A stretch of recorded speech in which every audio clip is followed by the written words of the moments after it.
Со содржините во емисијата Дом и дизајн секоја недела во претподневните часови настојуваме да ве забавуваме пред се, да ве релаксираме, да ве информираме за многу работи, меѓутоа и да ве советуваме.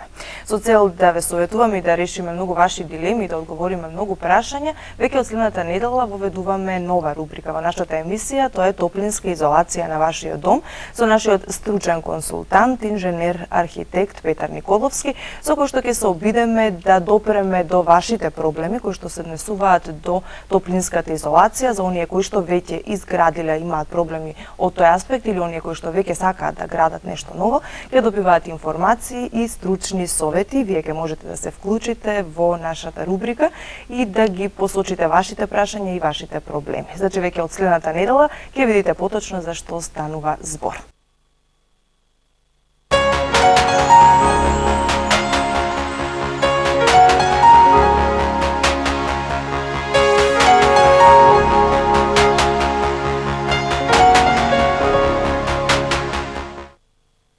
Многумина од нас, без разлика дали живеат во стамбена зграда или во индивидуална куќа, честопати наидуваат на проблеми поради несоодветната топлинска изолација. Токму поради актуелноста на оваа тема, во емисијата Дом и дизајн започнуваме нова рубрика на тема изолација на вашиот дом, во која се надеваме дека нашиот стручен консултант, дипломиран инженер Петар Николовски, ќе успее да одговори на многу прашања кои што можеби досега сте си ги поставувале, но не сте можеле да го најдете одговорот. Добар ден. Добар ден. И навистина ми е драго што веќе соработуваме и се надевам дека на гледачите ќе им помогнеме да ги решат проблемите и дилемите околу топлинската изолација. И мене ми причинува задоволство и поздрав до гледачите. Еве најпрвин во оваа прва емисија, во овој прв прилог од циклусот топлинска изолација на вашиот дом, ќе дадеме еден вовед за топлинската изолација. Овака, мислим да почнеме од зошто е потребна една топлинска изолација на еден објект во кој престојуваат луѓето. Познато е од физика дека топлината се пренесува од средина со повисока температура кон средина со пониска температура.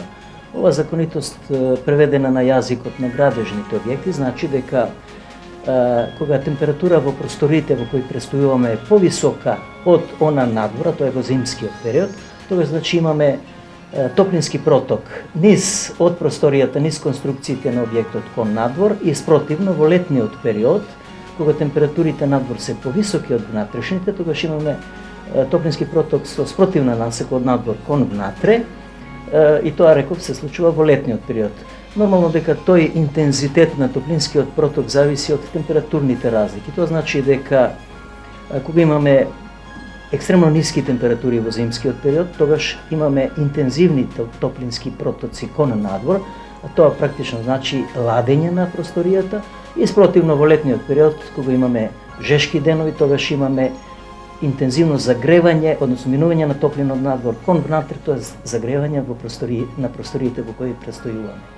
Ето така, значи ни се случува тоа што не сакаме да ни се случи. Точно.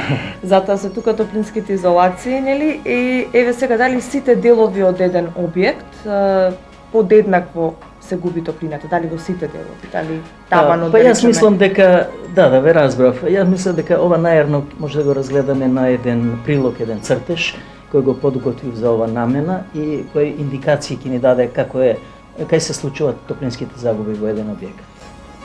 Една пресечна индивидуална куќа со простории за престој во сутерен, приземје и под покрив, во зимскиот период се затоплува со согорување на тврдо или течно гориво.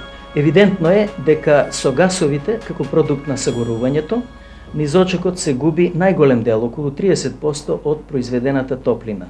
Понатаму, во конструктивните елементи на објектот, големи топлински загуби, исто така околу 30%, се случуваат низ застаклените отвори, како што се прозорци, врати, светларници.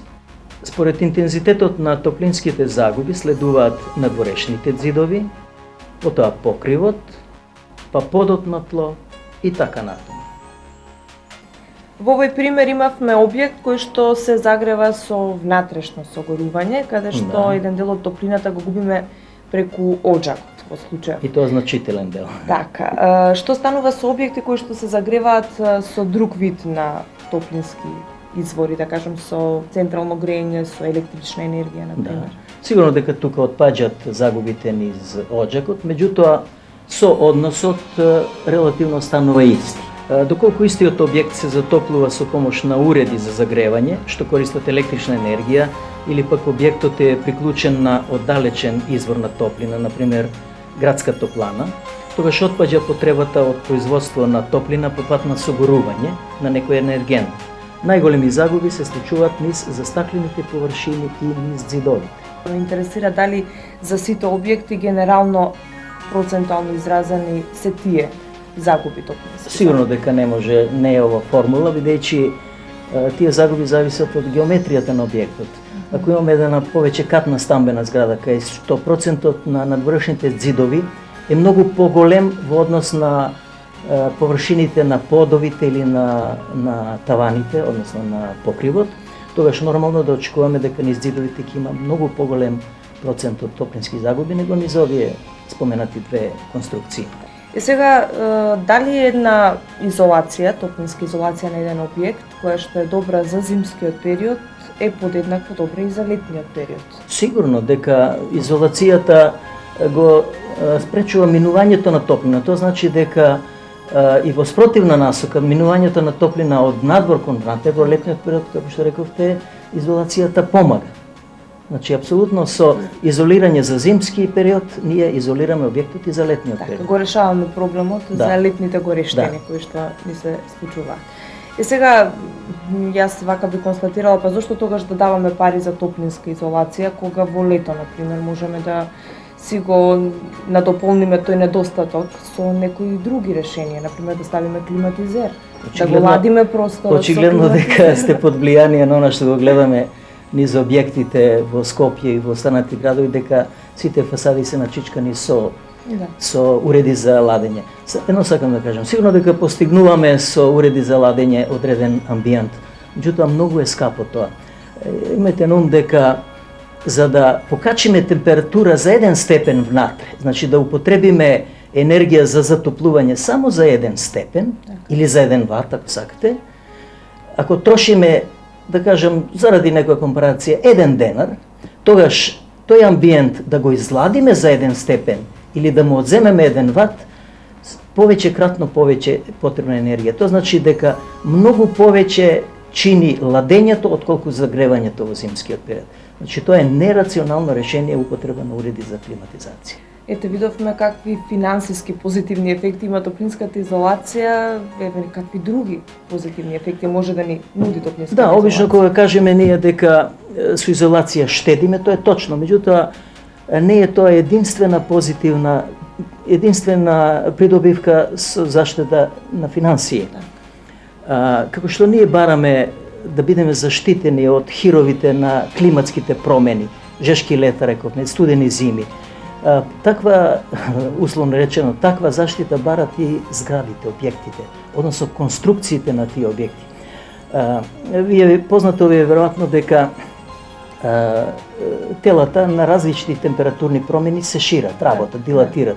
Или да земеме еден пример, еден фасаден зид во летен период со ориентација југоисток, југ, запад или југозапад, која во летниот период може да се загрее, значи површината на тој зид може да се загрее и до 80 степени позитивни.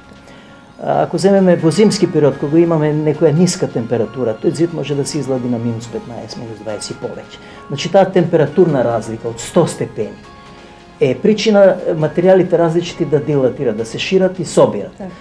Тоа ширење, тоа ширење и собирање на материјали предизвикува така наречен замор на материјалите. И таков замор се случува пукнати. Значи, ако не се изолирани конструкциите, тие неминовно е очекување на пукнатини, на фасадата, на покривот. Меѓутоа, ако ги изолираме, тогаш тие температурни разлики ги намалуваме во толерантна граница каде тие дилатирања се многу мали и не предизвикуваат штети. Имаме еден друг момент, аспект од медицинска гледна точка. Скоро на сите им е познато дека во зимскиот период кај неизолирани делови на објектите се јавува кондензација од внатрешна страна. И тоа е еден физички процес кој е вржан со прекумерно ладење на површините внатрешни и нормално релативната влажност која е во воздухот секогаш присутна во контакт со тие ладни површини кондензира. Тоа не е толку страшно колку што е страшно дека тие места со кондензирана влага се јадра за стварање на мувла. А мувла всушност представува еден збир на различни микроорганизми, габички, кои предизвикуваат кај луѓето алергии, и тоа опасни алергии.